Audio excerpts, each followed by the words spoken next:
Welcome to another Monday Coffee. We took the last month off, and I know you've all been clamoring for more Monday Coffee, and so here it is, your first Monday Coffee in October.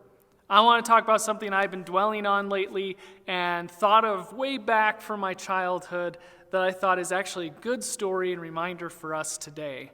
And that's the book, The Monster at the End of This Book, starring lovable, furry, old Grover. Maybe you've read it. Maybe you've had your parents read it to you. Maybe you've read it to somebody else.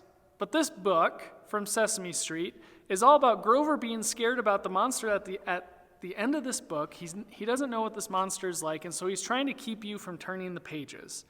He's pleading with you to stop turning the page to get to the end of the book. Now, we'll get back to that in a second. But we've been going through what's called the Path of the Beloved. And this past Sunday, we talked about Passover, the event that helped the Israelites be freed from slavery in Egypt. And so the Israelites were facing an uncertain future. There was trust that God was going to free them, but they didn't know what was coming next. They didn't know how they were going to be freed. They didn't know exactly what that would look like. Everything was in jeopardy. Everything was up in the air. Nothing felt like it was quite the same. Everything felt kind of just wobbly and not concrete. Does that sound familiar? Maybe the feeling of not being able to plan ahead because we don't know what is exactly ahead. Does that sound familiar? We are in a time where we can relate to the Israelites because in this season, we don't know what's next. With all the things that have happened, even in just the last week, we feel like 2020 just keeps hitting us and hitting us and hitting us. And so the future seems kind of grim. It feels like maybe there's possibly a monster at the end of this book. But as we've seen, the Israelites were the beloved of God. God took care of them, and God freed them from slavery. So at the end of this book, Grover realizes that the monster is him. That it was only him all along, and that there was nothing to be afraid of. So when I think of the Israelites, when I think of us, we often get fearful of change. We get fearful of the unknown. We get fearful of the things that we don't quite understand. We see this played out in our families, our schools, communities, politics, culture in general. If we think back across human history, there's many things we are fearful of that end up changing, and now it's normalized.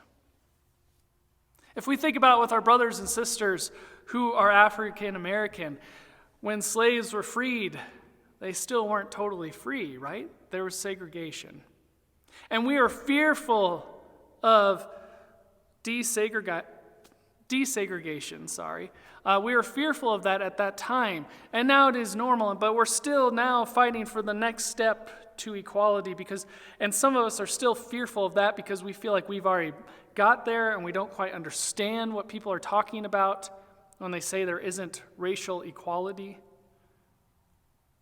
Other things in our life act the same way. Politics live in this. That we should be fearful of the other party because what they're going to do is going to erase everything the other party has worked for. Or that they want a future that is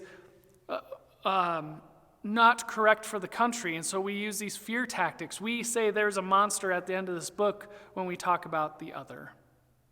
The Israelites, when they were freed from Egypt, when they were wandering the desert in the wilderness, that they were actually free now, they started to not like their freedom because it was too free. They wanted the comforts of slavery, that they got a meal every day, that they knew what was coming. They didn't like this wandering around, not knowing what was going to happen. And so as we know from the story of the Old Testament, the Israelites started to make their own monsters. The golden calf, how they attacked other cities and tribes. All along, the monster at the end of the book was us. And we like to scapegoat and we like to put this on other people. we say that it's their fault, but actually all along it was us.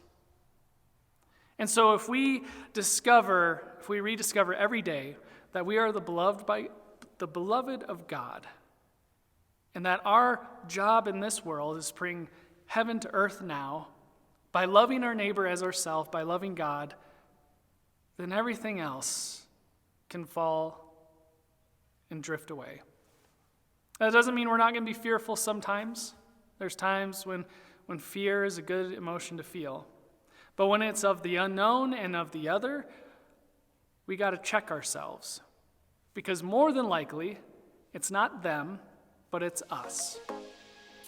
Have a great week.